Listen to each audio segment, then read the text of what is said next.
नमस्कार, मेरा नाम ज्ञानेश्वर है और आपने देखना शुरू किया है लाइव सिटी से। देखिए, मेरे साथ दिल्ली से जुड़ रहे हैं देश के जाने माने लॉ ग्रुप, जजेस ग्रुप और एम्बिशन लॉ इंस्टीट्यूट के फाउंडर आलोक कुमार रंजन जी।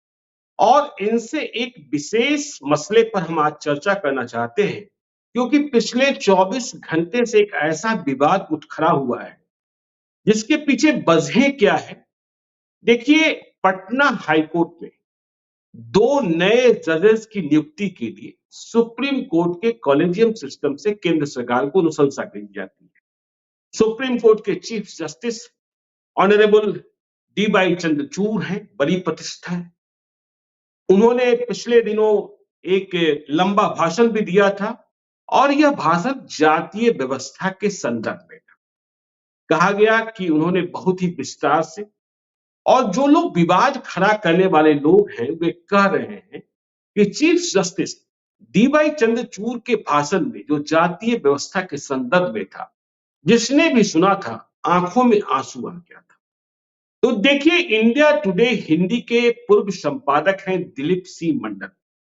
ट्विटर पर और सोशल मीडिया प्लेटफॉर्म पर बहुत एक्टिव रहते हैं। बीबीसी में भी काम किया है, क्यूंट में भी काम किया है, उनके लिए लिखते रहे हैं। उन्होंने एक विवाद की शुरुआत कर दी ट्विटर पर कि जिन दो जजेस की नियुक्ति की जा रही है या की जाएगी, जिनके लिए सुप्रीम कोर्ट के कॉलेजियम सिस्टम ने अनुशंसा भेजी है, उनके नाम है रुद्र प्रकाश मिश्रा और रमेश चंद्र मालवीय। नाम के टाइटल से ऐसा लगता है ये दोनों ब्राह्मण हैं या भूमिहार भी हो सकते हैं। खैर, ब्राह्मण हो, भूमिहार हो, कायस्थ हो, राजपूत हो, इससे क्या फर्क पड़ता है। लेकिन दिलीप सिंह मंडल ने जो बहस छेड़ी, जिसके बाद उनके ट्विटर के पोस्ट को लाखों लोगों ने देखा और प्रतिक्रियाएं व्यक्त कर रहे हैं, वे कह रहे हैं कि जो सुप्रीम कोर्ट के चीफ जस्टिस हैं वे पंडित हैं, डीवाई चंद्रचूड़। उनके पिता भी पंडित, वे भी सुप्रीम कोर्ट के chief justice Y B Chandrachud. तो उन्होंने कुछ ही घंटे पहले या कुछ ही दिन पहले जातीय व्यवस्था के खिलाफ एक ऐसा भाषण दिया जिसे सुनकर लोगों की आंखों में आंसू आ गए। लेकिन जैसे ही ऑफिस लौटते हैं, वे दो स्वजातीय, मतलब रुद्र प्रकाश मिश्रा और रमेश चंद्र मालवीय, जिन्हें पटना हाईकोर्ट का जज बनना है, उन्हें स्वजातीय मान लिया गया डीवाई चंद्रचूड़ का, इनके नाम की अनुशंसा भेज देते हैं।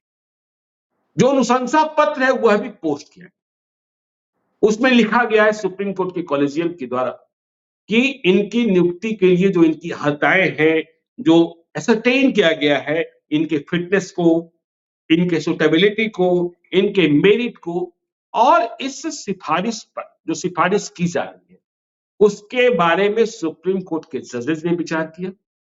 पटना हाई कोर्ट के चीफ जस्टिस ने 8 मई 2023 को ही अनुशंसा भेजी थी और उन्होंने भी दो सीनियर मोस्ट जज जो हैं पटना हाई कोर्ट के, उनसे विचार किया था। फिर गवर्नर और चीफ मिनिस्टर का भी एनओडी लिया गया। तो आलोक जी, आप तो जजेस बनाते हैं, देश की ऐसी कोई अदालत नहीं, डिस्ट्रिक्ट कोर्ट्स, जहां आपके पढ़ाए हुए बच्चे जज नहीं। क्या इस तरीके का विवाद उचित है? जो विवाद पैदा किया जा रहा है सिर्फ इसलिए कि जिनकी सिफारिश की गई है रुद्र प्रकाश मिश्रा और रमेश चंद्र मालवीय, वे ब्राह्मण जाति के। क्या इस देश में ब्राह्मण, भूमिहार, कायस्थ, राजपूत को जज नहीं बनना चाहिए? और जो लोग यह बात करें, देखिए, बात के पीछे जरूर दलितों की बात है, पिछड़े वर्ग की बात है, कहा जाता है कि उनकी हिस्सेदारी नहीं है। लेकिन क्या देश में अब जाति देखकर जज बनाया जाएगा? आप तो बच्चों को पढ़ाते हैं, आपसे हम यह सवाल लेना चाहते हैं कि जब बच्चे आपके पास पढ़ने को आते हैं जुडिशरी के लिए, तो क्या आप यह जानते हैं कि यह बच्चा दलित है, यह बच्चा पिछड़ा है, इसे कम पढ़ाना है, और यह बच्चा सवर्ण है, ब्राह्मण है, भूमिहार है, राजपूत है, कायस्थ है, इसे ज्यादा पढ़ाना है? तो ये विवाद किस तरीके का विवाद है और इस संदर्भ में आप क्या सोचते हैं आलोक जी? देखिए, मैं तो यही समझ पा रहा हूँ कि ये विवाद जो है वो बेबुनियाद है, क्योंकि जो जजेस की नियुक्ति होती है हाई कोर्ट में, उसमें चीफ जस्टिस ऑफ इंडिया का भी सीधा रोल नहीं होता है। जी। आपको पता हो कि इसमें हाई कोर्ट के चीफ जस्टिस इस प्रोसेस को इनिशिएट करते हैं। यदि आप डिपार्टमेंट ऑफ जस्टिस पे जाएंगे, गवर्नमेंट ऑफ इंडिया की साइट पे, उस पर पूरा विवरण लिखा हुआ है कि किस प्रकार से उच्च न्यायालय के न्यायाधीशों की नियुक्ति होती है। जी। तो उस उच्च न्यायालय के न्यायाधीश की नियुक्ति में सबसे पहले chief justice of concerned high court, उस हाई कोर्ट के, उस उच्च न्यायालय के जो चीफ जस्टिस होते हैं, जो मुख्य न्यायाधीश होते हैं, उनको ये प्रोसेस इनिशिएट करना पड़ता है, वो ये प्रक्रिया शुरू करते हैं।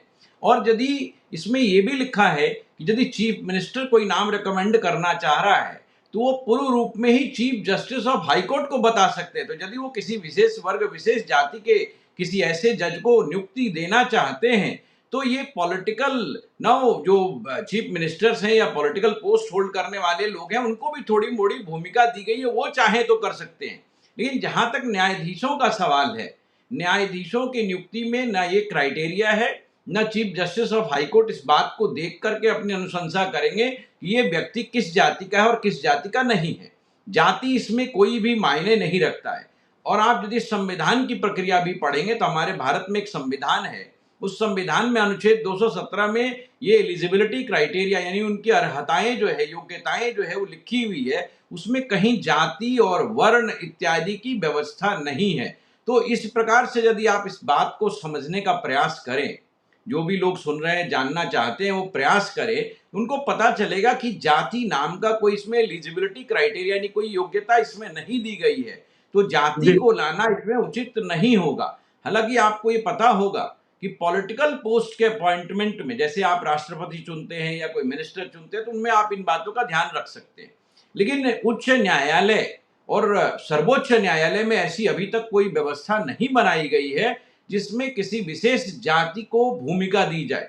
हाँ, एक व्यवस्था है जिसमें रीजनल रिप्रेजेंटेशन की बात की जाती है कि अमुक हाई कोर्ट से कोई जस्टिस वहां होना चाहिए, जैसे कि बिहार से होना चाहिए, उड़ीसा से होना चाहिए, बंगाल से होना चाहिए। यानी रीजनल रिप्रेजेंटेशन सर्वोच्च न्यायालय में क्राइटेरिया होता है ना, सर्वोच्च न्यायालय के न्यायाधीशों की नियुक्ति में। लेकिन उच्च न्यायालय में ऐसी भी कोई व्यवस्था नहीं है कि हर डिस्ट्रिक्ट से कोई जज होना चाहिए। तो इस तरह की बातें जो है थोड़ी समझ में संविधान के दायरे में, कानून के दायरे में नहीं आती है। नहीं आलोक जी, मैं ये समझना चाहता हूं कि जो आपने प्रक्रिया बताई कि पटना हाई कोर्ट के चीफ जस्टिस ने नामों की सिफारिश भेजी होगी, तो पटना हाई कोर्ट के चीफ जस्टिस जब तय कर रहे होंगे, उनके पास एक लिस्ट होगी जो दावेदार होंगे या जो बनने योग्य होंगे, तो उनके नामों पर विचार करते हुए किन चीजों का ध्यान रखा गया होगा कि इनके ही नाम को आगे बढ़ाया जाए। क्या सूची बनाते समय या सूची देखते वक्त ये मालवीय हैं, ये मिश्रा हैं, इसका ध्यान रखा गया होगा कि क्योंकि ये जुडिशियल ऑफिसर्स हैं जो एलिवेट किए जा रहे हैं, तो क्या मतलब इसका मतलब जिस तरीके का विवाद खड़ा किया जा रहा है कि क्या अब देश में न्याय व्यवस्था जो है, जुडिशरी सिस्टम है, उसमें जजेस इस आधार पर अपॉइंट होंगे ये फला जाति के हैं तो हो जाएंगे, ये फला जाति के नहीं है। और जस्टिस डी.वाई. सुप्रीम कोर्ट के जो ऑनरेबल चीफ जस्टिस हैं, डी.वाई. चंद्रचूड़ की छवि के बारे में भी आप अपनी राय व्यक्त करना चाहेंगे? क्या ऐसी चीजों में वे फंसते हैं? क्योंकि लोगों की बड़ी उम्मीदें हैं जब देश में कुछ और भी चल रहा है और सुप्रीम कोर्ट जिस तरीके की भूमिका का निर्वहन कर रहा है। ये उच्च न्यायालय के न्यायाधीशों की नियुक्ति में जो हमारा संविधान है, जो हमारी विधि है, उसमें प्रक्रिया स्पष्ट है। हम सीनियर ऑफिसर्स को उसमें ना वरीयता देते हैं, यानी जो कि वहां पर जो जुडिशियल ऑफिसर्स हैं जो उसमें सीनियर होते हैं उनको वरीयता दी जाती है। जी। फिर उनकी इंटीग्रिटी, उनके कार्य करने की योग्यता, क्षमता को भी देखा जाता है। जैसा कि आपने अनुशंसा के पत्र में पढ़ा भी होगा कि लिखा गया कि इनके बारे में कोई शिकायत नहीं पाई गई, इनका जो डिस्पोजल था वो अच्छा था, यानी कार्य करने की शैली अच्छी थी, ईमानदार व्यक्ति थे। तो ये सब क्राइटेरिया है। लेकिन जी। जाति, वर्ण, व्यवस्था ये सब क्राइटेरिया नहीं है, ना रीजन का कोई क्राइटेरिया है, ना वहाँ कोई रिजर्वेशन लागू होता है। वहाँ कोई रिजर्वेशन भी उच्च न्यायालय और सर्वोच्च न्यायालय में लागू नहीं होता। तो वहां पर यदि आप इस प्रकार की बात करेंगे कि आप सोशल जस्टिस कर रहे हैं और इस प्रकार की बातें आएंगी तो ये उचित नहीं होगा। जहां तक अपॉइंटमेंट की बात है, जैसा मैंने कहा रीजनल रिप्रेजेंटेशन, वो चीज देखी जाती है, वरीयता देखी जाती है और बाकी चीजों का इसमें कोई रोल नहीं होता। हाँ, मैंने जैसा पहले भी कहा कि मुख्यमंत्री और गवर्नर भी इसमें अनुशंसा करते हैं, तो मुख्यमंत्री और गवर्नर किसी नाम को अनुशंसा में डाल सकते हैं, चीफ जस्टिस के प्रकाश में ला सकते हैं, लेकिन उसकी भी एक सीमा होगी। आप बिल्कुल ही कनिष्ठ अधिकारी को, कनिष्ठ जुडिशियल ऑफिसर को आप हाईकोर्ट का जज नहीं बना पाएंगे। इस प्रकार की व्यवस्था नहीं हो सकती। उसमें एक ही चीज हो सकता है कि आप यदि ऐसा कोई बहुत आपको लगता है कि बहुत अच्छा योग्य अधिवक्ता है पटना हाईकोर्ट का, तो उसका नाम रिकमेंड करने में, क्योंकि ये तो जी। जुडिशियल ऑफिसर का अपॉइंटमेंट था, आप हम्म। हाईकोर्ट के जो अधिवक्ता हैं उनका नाम रिकमेंड करने में आप अपने रूप से इस सोशल जस्टिस के कंसिडरेशन को ला सकते हैं। लेकिन जाति किसी भी अपॉइंटमेंट में यहाँ न्यायालय में काम नहीं करेगा और काम नहीं करती है। रिजर्वेशन की व्यवस्था यहाँ बिल्कुल भी नहीं है, इसलिए ये बेबुनियाद बातें हैं। इस प्रकार की बातें जो है हमारे न्यायिक प्रक्रिया में नहीं आती है।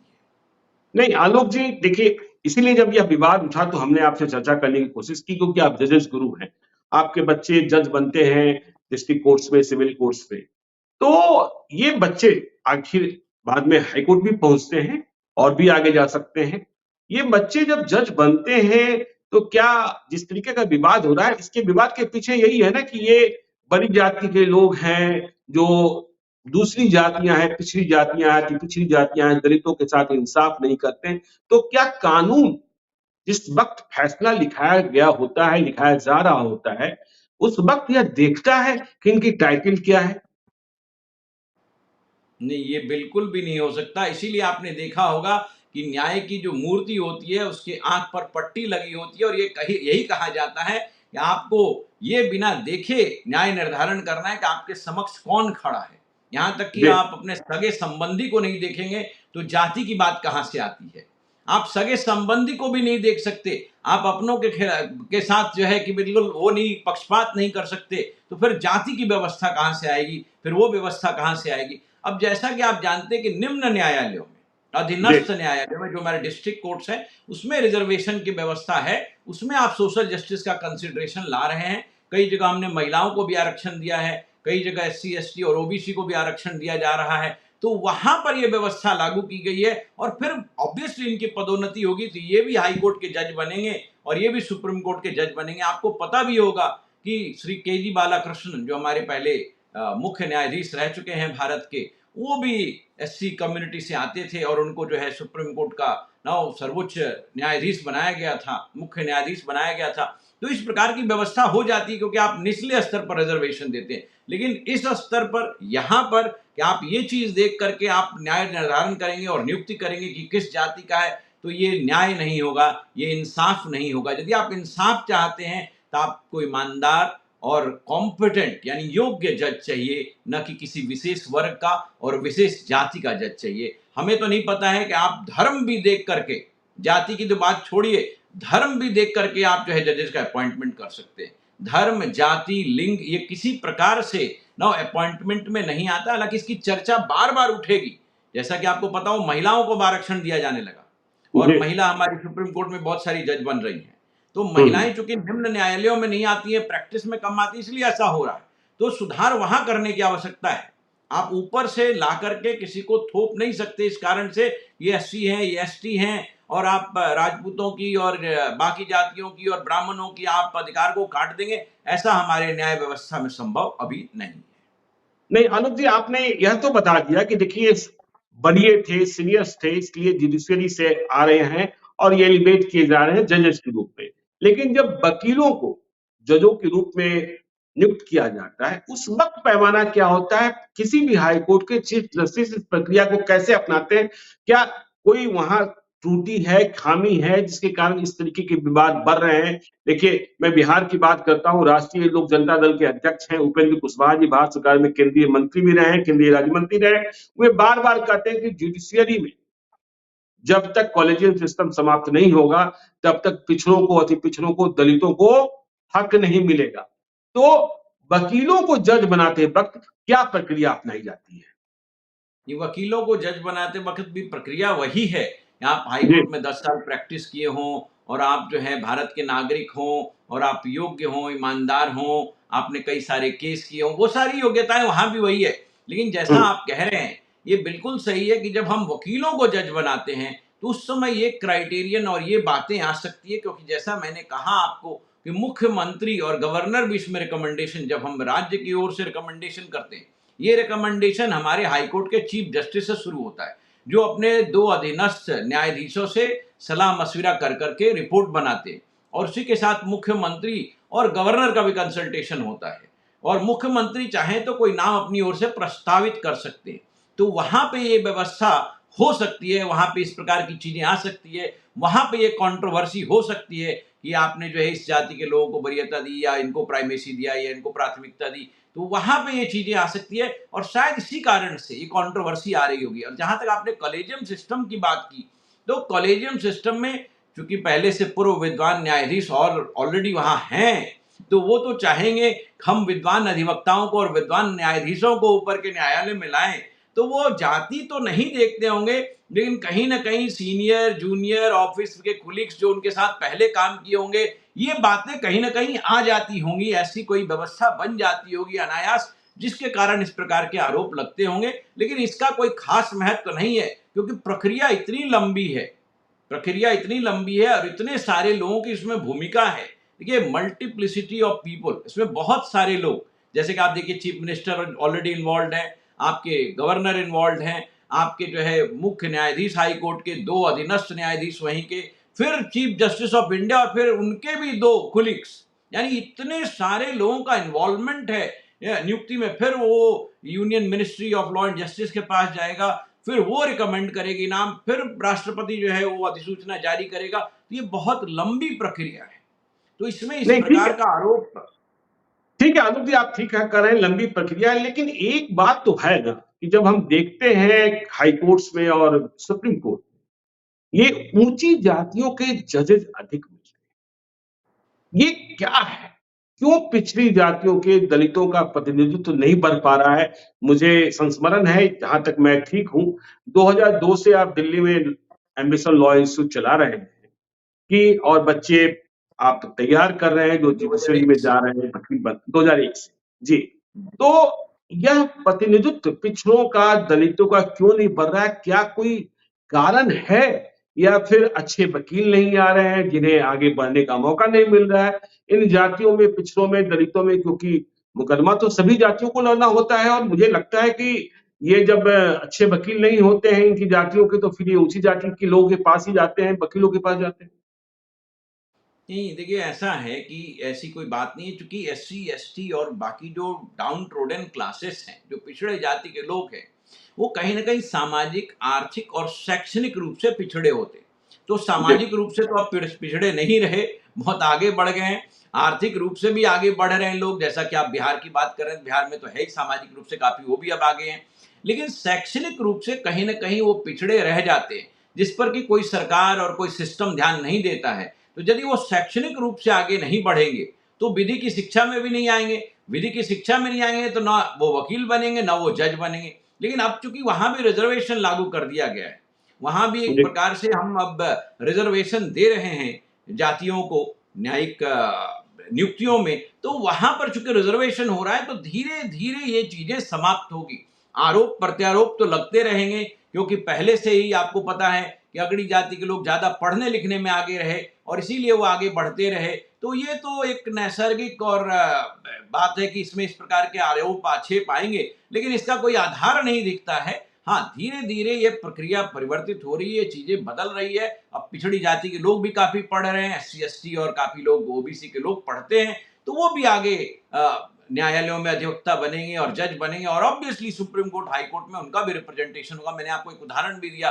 के जी बालाकृष्णन साहब हमारे सर्वोच्च न्यायालय के मुख्य न्यायाधीश बने, तो इससे बड़े गौरव और सम्मान की क्या बात होगी। नाउ एससी कम्युनिटी को इस पर जो है गर्व जरूर होगा। ऐसे ही बहुत जगह हो रहा है, बहुत सारे राज्यों में, और सुप्रीम कोर्ट में भी ऐसी चीजें हो रही है। तो ये कहना कि सिर्फ यही है, और डीवाई चंद्रचूड़ साहब और उनके पिताजी का ब्राह्मण होने से नियुक्ति में कोई, क्योंकि देखिए सुप्रीम कोर्ट की भूमिका नहीं है खास इसमें, जी। हाई कोर्ट के जजेज के नियुक्ति में सुप्रीम कोर्ट की बहुत बड़ी भूमिका नहीं है। ये भूमिका मुख्यतः न्यायालय जो उस राज्य का है उसकी भूमिका है, वहां से ये प्रोसेस इनिशिएट होता है, वहां से नाम रिकमेंड होता है। तो चीफ जस्टिस ऑफ इंडिया चाह के भी कोई नाम अपनी ओर से नहीं दे सकते, और उन्होंने जैसा कहा भी कि गवर्नमेंट पिक एंड चूज नहीं कर सकती, तो चीफ जस्टिस साहब जो डीवाई चंद्रचूड़ है हमारे, उनकी ऐसी छवि भी नहीं है। छवि उनकी अच्छी है और वो अच्छा काम भी कर रहे हैं, शायद ऐसा लगता है लोगों को। तो मुझे नहीं लगता कि वो जाति को देख करके और इस प्रकार का कोई निर्णय ले लेंगे, या लेने की उनको अनुमति देता है संविधान, लेने की अनुमति भी नहीं है।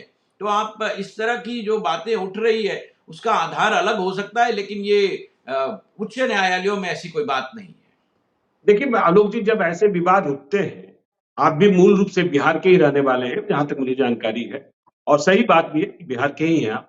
तो बिहार में जब चर्चा होती है तो लालू यादव की चर्चा जरूर है। लालू यादव चारा घोटाले में फंसे, कोर्ट ने सजा दी। देखिए अब आरोप लगाने वाले कहते हैं कि लालू यादव को सजा सुनाने वाले जजेज भी जो थे वो ऊंची जाति के लोग थे, इसलिए उनके साथ नाइंसाफी हुई और उन्हें इसका दंड भुगतना पड़ रहा है। यदि जुडिशियरी में पहले से पिछड़ी जातियों के, दलितों के प्रतिनिधित्व होते तो लालू यादव को सजा नहीं मिल रही। तो क्या आपको लगता है कि लालू यादव को सजा सुनाए जाने के वक्त यदि जज साहब संयोग से, मुझे नाम ठीक से याद नहीं है, वे ऊंची जाति के ही थे, तो उन्होंने लालू यादव का टाइटल देखकर यादव है इसलिए सजा दे दी कि जो मतलब उनके खिलाफ जो आरोप थे और जो प्रामाणिकता आई उसके आधार पर सजा मिली? नहीं, देखिए श्री लालू प्रसाद यादव जी का जो केस रहा है उसमें न्यायालय ने साक्ष्य और विधि के आधार पर ही अपना फैसला दिया है। जाति की कोई बात इसमें नहीं आनी चाहिए और नहीं आती है। अब देखिए, आप ये कहते हैं कि चूंकि हमारी जाति का होता या पिछड़ी जाति का होता तो मुझे उसका लाभ मिलता। तो बेसिकली जी, जो हम आरोप लगा रहे हैं, या जो भी हमारे भाई बंधु आरोप लगा रहे हैं, वो ये कहना चाह रहे हैं कि यदि वो पिछड़ी जाति के होते और बाकी जातियों के होते, अगड़ी जाति के नहीं होते, तो शायद लालू यादव के पक्ष में वो निर्णय देते। तो ये तो आप न्यायिक प्रक्रिया के साथ कहीं ना कहीं एक प्रकार का खिलवाड़ करेंगे कि आप जो न्याय जो है बिल्कुल ईमानदारी से और निष्पक्षता से होनी चाहिए, उसमें भी आप पक्षपात ढूंढ रहे हैं। तो इस प्रकार से तो न्याय व्यवस्था नहीं चल सकती। इसमें जाति का, वर्ण का और क्षेत्र का कोई मतलब नहीं है, लिंग का कोई मतलब नहीं है। और ये संविधान बार बार कहता है कि हम समानता के लिए लड़ रहे हैं, और खास करके न्यायिक व्यवस्था में त्रुटियां होंगी हमारे सिस्टम में। हम मान सकते जी, हैं कोई ना कोई त्रुटि होगी, लेकिन त्रुटि होने का मतलब ये नहीं है कि आप जो है साक्ष्य के खिलाफ चले जाइएगा और साक्ष्य के विपरीत निर्णय लिख दीजिएगा। यदि ऐसा ही था तो आप रिव्यू में जा सकते थे, आप रिव्यू करा सकते थे अपने जजमेंट का। रिव्यू की भी व्यवस्था है सुप्रीम कोर्ट में। ऐसा थोड़ी है कि बिल्कुल न्यायालय के दरवाजे लालू प्रसाद यादव जी के लिए बंद हो गए। नहीं, बिल्कुल नहीं बंद हुए, किसी के लिए नहीं बंद हुए। और लालू प्रसाद जी तो बहुत बड़े नेता हैं और बिहार का प्रतिनिधित्व उन्होंने कई वर्षों तक किया है, तो उनके लिए न्यायालय क्यों बंद रहेगा? उसका आखिरकार आप बताइए कि उसी न्यायालय ने उनको कहा, उनके बारे में कहा, कब इनको फिर से इनके बेल कैंसिल करने का कोई मतलब अभी दिखता नहीं है। वही न्यायालय है ये, वही न्यायालय जी, कह रहा है। इसलिए ये हम्म, बेबुनियाद आरोप लगाना, उन्होंने कहा है देखिए अब इनका स्वास्थ्य भी अच्छा नहीं है, उम्र भी होगी, इसलिए हमें कोई बेल को अभी कैंसिल करने का आधार नहीं दिखता। वही न्यायालय, वही सुप्रीम कोर्ट है। लोग दो चार बदल गए होंगे, लेकिन वही न्यायालय है, वही सुप्रीम कोर्ट के लोग हैं। उन्होंने कहा जी हम अभी इस पर कोई विचार नहीं करेंगे। नहीं अभी हमने देखा आलोक जी, आपने भी वो बातें बताई थी, प्रभुनाथ सिंह जिन्हें निचली अदालत से बरी कर दिया गया दोहरे हत्याकांड में, पटना हाई कोर्ट से भी एक्विटल हो गया, लेकिन सुप्रीम कोर्ट में प्रभुनाथ सिंह दबंग छवि वाले, हाँ, तो सुप्रीम कोर्ट ने कहा नहीं नहीं नहीं, निचली अदालत भी गलत थी। पटना हाई कोर्ट ने भी मामले को ठीक से नहीं समझा, और पुलिस और जो सरकारी वकील थे उनकी भूमिका पर तो इतने सारे सवाल उठा दिए गए, तो प्रभुनाथ सिंह तो जाति से राजपूत है, कहां बच पाए? बिल्कुल नहीं बच पाए, और उसमें भी साक्ष्य और विधि के अनुसार ही निर्णय दिया गया है। क्योंकि जी, साक्ष्य उनके खिलाफ था, हम्म, सर्कमस्टेंशियल एविडेंस बहुत सारे थे।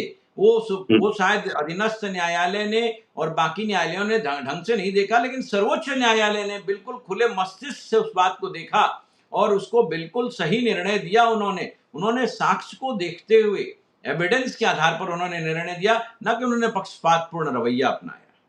तो आपका यह मानना है कि जो सुप्रीम कोर्ट के कॉलेजियम सिस्टम से रुद्र प्रकाश मिश्रा और रमेश चंद्र मालवीय के नाम की अनुशंसा की गई है, यह बगैर जात पात को देखे सुप्रीम कोर्ट के ऑनरेबल चीफ जस्टिस का फैसला है और इस पर विवाद पैदा किया जाना फिजूल की बातें हैं? बिल्कुल ऐसा ही, मुझे तो ऐसा ही प्रतीत हो रहा है, क्योंकि विधि में जात पात इस मामले में कहीं नहीं आता है। और जैसी कि छवि chief justice, honourable chief justice Shri D Y Chandrachud का है, जिस प्रकार से वो निष्पक्षता से, निर्भीकता से काम करते हैं, और कभी-कभी सरकार के खिलाफ भी निर्णय दे देते हैं। आपने देखा होगा अभी भी उन्होंने कई सारे ऐसे बात कहे और कई सारे ऐसे केसेस को सुनने के लिए कहा, लेकिन वो किसी का पक्ष नहीं लेते। वो विपक्ष का भी पक्ष नहीं लेते और सरकार का भी पक्ष नहीं लेते, तो बिल्कुल निष्पक्ष वो निर्णय देते हैं, ऐसा उनके बारे में कहा जाता है और ऐसा ही प्रतीत हो रहा है। तो ऐसे में ये कहना कि उन्होंने जाति देख करके ये निर्णय दिया है, वो तो खुद सोशल जस्टिस की बात कर रहे हैं। वो तो खुद जी कह रहे हैं कि सोशल जस्टिस होना चाहिए। वो खुद कह रहे हैं कि ये भी पिछड़ी जातियों के लोगों को वरीयता दी जानी चाहिए और उनको जो है प्रतिनिधित्व मिलना चाहिए, अधिकार मिलना चाहिए। पूरा संविधान ये बात कहता है। तो वो संविधान को मानने वाले न्यायाधीश हैं, तो वो इसके खिलाफ जाने का मुझे कोई कारण, मुझे कोई आधार नहीं दिखता, क्योंकि ये चुनाव का वक्त है और चूंकि पार्टियों को अपना अपना एजेंडा है, तो वो इस प्रकार के विवाद उत्पन्न करेंगे। तो बट हमें विधि को समझना होगा, न्याय प्रक्रिया को समझना होगा कि न्याय प्रक्रिया बिल्कुल निष्पक्ष है और बिल्कुल स्पष्टता से चलती है। इसमें इस प्रकार की चीजों की कोई भूमिका नहीं होती। लेकिन जहां भी ह्यूमन सिस्टम है, जहां भी कोई मानवीय सिस्टम है, तंत्र है, वहां कहीं ना कहीं थोड़ा मोड़ा प्लस माइनस हो सकता है, उसकी गुंजाइश हो सकती है। लेकिन ये कहना कि सुप्रीम कोर्ट ने इस केस में ऐसा किया, ये तो मुझे थोड़ा समझ में नहीं आता। चलिए, बहुत बहुत धन्यवाद आलोक जी, आज आप हमसे जुड़े। जो विवाद है उसके बारे में आपने विस्तार से चर्चा की और डी.वाई. चंद्रचूड़, सुप्रीम कोर्ट का ऑनरेबल चीफ जस्टिस, उन्होंने जो फैसला किया वह फैसला पंडित होने के कारण नहीं किया है। जो बना हुआ है प्रावधान है जिसके तहत लिया गया यह फैसला है। तो आगे भी आपसे हम जुड़े रहेंगे विभिन्न विषयों पर। तो हम अपने दर्शकों से चलते चलते कहते हैं कि यदि अब तक आपने हमारे यूट्यूब चैनल लाइव सिटी को सब्सक्राइब नहीं किया है तो जरूर कर लीजिएगा, और यदि इस वीडियो को आप फेसबुक पेज के माध्यम से देखें तो पेज को लाइक कीजिएगा, ट्विटर पर भी हमें फॉलो कीजिए। धन्यवाद।